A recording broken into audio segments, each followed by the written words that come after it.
खुलुमबाय दिनै 6 जानुवारि 2024 सुनिबार क'क्राझारनि सान्दामारियाव दुंहाव थासारि क'क्राझारनि सान्दामारियाव थानाय NLFB आफादनि केम्पखौ बोखारनो एबा लांदां खालामनो थाखाय आसाम पुलिसा सोरखारनि बिथोन लानानै गोख्रों राहा लादों। होखारनो थांनायाव आसाम पुलिसा NLFB आफादनि केम्पआव दान्थे बिदान्थे जादों आरो बे जाथायाव दसेनो थासारिया एसे गरम जादोंमोन। मख'नो गोनांदि NLFB आफादा सिजफायाराव फैनायनि उनाव केम्पआव थाफैदोंमोन। भारत सोरखारनि ड्राइभारफोरनि गोदान आयेनजों रांनि आंखालाव गोलैनाय सुबुंफोरा गारिनि सिगां खारथेनानै बारथेनानै गावसोरखौ फोथैना लागोन बा जाब्रबथाय खालामनानै लागोन। जोंनि हादोराव गोबां गोरिब सुबुंफोर दङ। दा बिथांमोना गोबां रांनि आंखालाव गोलैनानै दङ आरो बे खाबुखौ लागोन।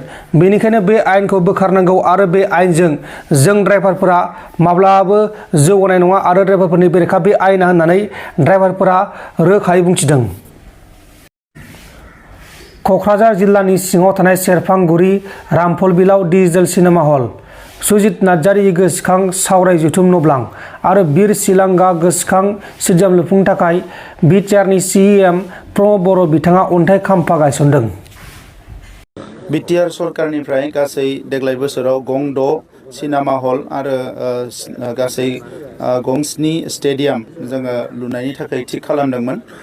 बे प्रजेक्टनिनो मोनसे हिसाबै दिनै रामफलाव जोंहा बे सेरफांगुरियाव सिनेमा हलनि अन्थाइ खाम्फा गायसननाय जादों आरो बेवहायनो बे सेरफांगुरि रामफलावनो दिनै मोनसे 1 कोटि थाखानि जि सुजित नार्जारि अडिट'रियाम बेखौबो अन्थाइ खाम्फा गायसननाय जादों। आरोबाव बिर सिलागांनि मुङाव 5 करोड़नि मोनसे मिनि स्टेडियाम बेनिबो अन्थाइ खाम्फा गायसननाय जादों आरो बे गासैबो लुजायोब्ला लुखांजानायनि उनाव रामफलबिल ओनसोलाव जथेस्थ' इनफ्रास्ट्राक्चारा इमप्रुभ जागोन होननानै आं मिजिंथिदों। रामफलबिल ओनसोलनिफ्राय गोलाव सम बर'नि जि सोमावसारनाय बेवहाय गोबां अबदान दङ।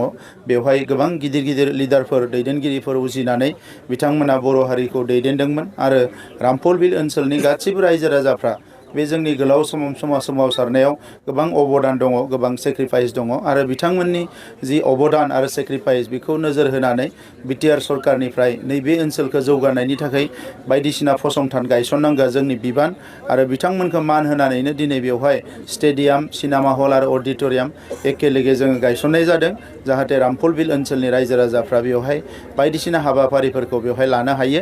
बेनि थाखायनो बेखौ लानाय जादों। आङो बे ओनसोलनि गासैबो रायजो राजाफोरनिसिम आंनि खुलुमनाय सिबिनायखौ बावहरो आरो लोगोसे गोदान बोसोरनि गाहाम हामलायनाय आरो फैबाय थानाय मागो दमासिनिबो हामलायनायखौ आं बयनिसिमबो बावहरनाय जाबाय।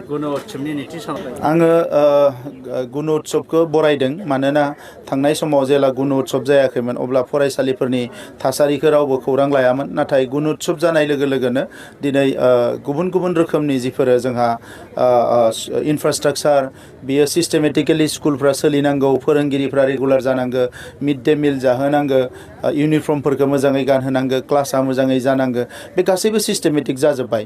दा बेनि थाखायनो गुन उत्सबा जोबोद गोनां। आङो थांनाय खेबसे गुन उत्सबावबो बेरायदों, नैबे गुन उत्सबआव बेरायगोन, सेकेन्ड फेजआवबो बेरायगोन आरो नुनो मोन्दों जे फरायसा आरो फोरोंगिरि जिखिनि मोनसे कानेक्सना गोख्रों जानांगौ। गुन उत्सब लानाय लोगो लोगोनो बे कानेक्सनफ्रा लासै लासैनो सोमोन्दोफ्रा गोख्रोंनिफ्राय गोख्रों जाबोदों आरो जोंनि गार्जेनफ्राबो दायो लासै लासैनो फरायसालिफोरजों मोजां सोमोन्दो लाफिननायखौ नुनो मोन्दों। दा नंखायनो गुन उत्सबनि गेजेरजों जे मोनसे परिबर्तन सोलायनाय फैगोन जों बेखौ नुहुरदों। थेंक इउ सार। नोंथांमोन दिनैनि खौरांफोरा बेखिनिल'मोन। बेखिनिसिम नायनायनि थाखाय नोंथांमोननिसिम रोजा रोजा साबायखर। गोजोन्थों। एसेनोसै। जय बर' हारिनि।